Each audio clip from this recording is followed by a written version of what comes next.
Hello there, my dear little friends. I'm Ollie the Owl, and I'm so happy you've joined me today. Welcome to a brand new episode, a time just for you, full of wonder, surprises, and imagination. So get cozy, open those big listening ears, and let's see where the story takes us today. What if someone you cared about was hiding a broken heart behind a scary face?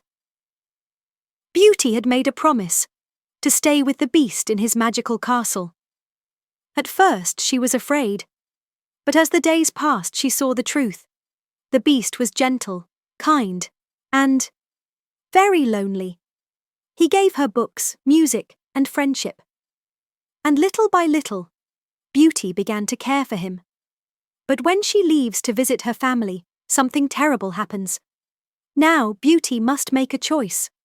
One that could break a curse, save a life, and prove that real love sees with the heart, not the eyes. Are you ready to find out what happens when love is the most powerful magic of all? The spell was broken. The rose had bloomed again, and he, the prince whose eyes smouldered like fire, finally free of fur and claws, had bloomed too. Beauty in the garden, still buzzing with magic in the air, as the newly human prince gazed at her like she was the sun. And perhaps she was. For from the day she'd arrived at the castle, it had awakened slowly. But now, with her and her voice, it woke up fully. All of it. The vines coiled back from the windows. The cobweb-shrouded halls flashed with gold light.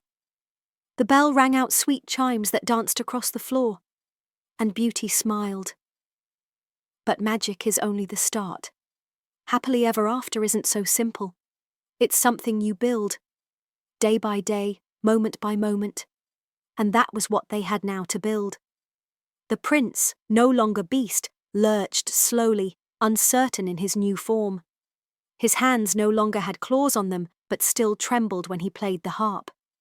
He flinched at his image. Everyone will be seeking me to be some sort of perfection, he panted. Beauty shook her head. No, she told him. They will ask you to be honest and kind, and you already are. There were hard days, though. He forgot the memory of dancing on paws. He was swathed in his royal cloak. He reached out for help from the enchanted candlestick, but the candlestick no longer danced, because the magic had vanished, and they were human again. One morning, very early, Beauty stirred. She found the prince in the garden, staring at the rose bush. The last enchanted rose had been a plain flower, lovely, but so. Do you miss it? She asked. The magic? He nodded. Sometimes. It made everything easier, lighter. Beauty slid her hand into his. But it was lonely too, she said. Yes. He turned his head to look at her. She smiled. Now we have to create a new type of magic. So they began. They opened the castle gates. The villagers who had previously lived in terror of the Beast now crept hesitantly, wide-eyed, eyes open for the flowered spires and the lady who'd broken the curse. Children would peer over the hedges. Beauty would smile, then invite them in. She'd read to them beneath the apple trees. The prince, who was still acclimating to being a prince once more, assisted an elderly seamstress in repairing her cart and begged the village blacksmith for fencing instruction. He apologized to everyone he'd scared half to death, planted sunflowers along the walls outside. And at night, when the castle was dark and still, he and Beauty sat by the fire, reading, laughing, discovering each other's hearts. But rumours flew around, as they do. The other rulers, from faraway cities, penned letters. The Beast is gone, they penned. The prince has returned. We must leave. We must look. We must determine what we are to do next. The prince sat in the morning with his hands over his face. They'll realise I'm not prepared, he whispered. I don't know what sort of king I am to be. Beauty knelt beside him. You were kind when you were cursed, she said softly. You were kind when you had no need to be. If that is not a king, then I don't know what one would be. He looked at her. You should rule with me. She smiled. I will rule with you if we can have pumpkins in the garden and the library above the towers. He smiled. Deal. They planned. When guests arrived, dukes, princesses, visiting lords and ladies, they were not greeted with trumpets. They were greeted with flowers down the corridor, with children on the instruments, with the aroma of baked pies and the fragrance of the garden.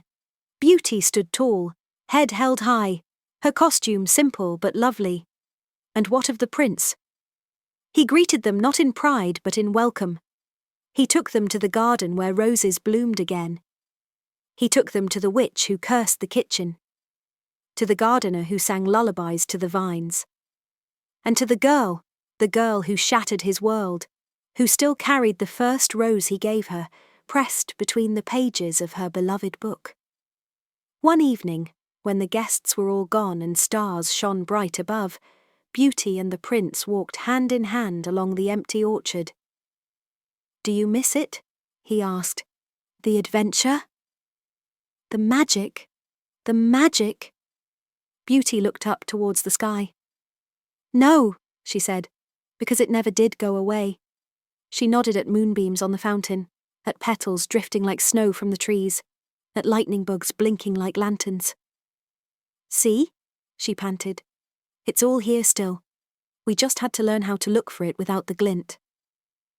And so the castle remained. Not of mystery, but of goodness. Of laughter and music, and friends who lingered until late at night.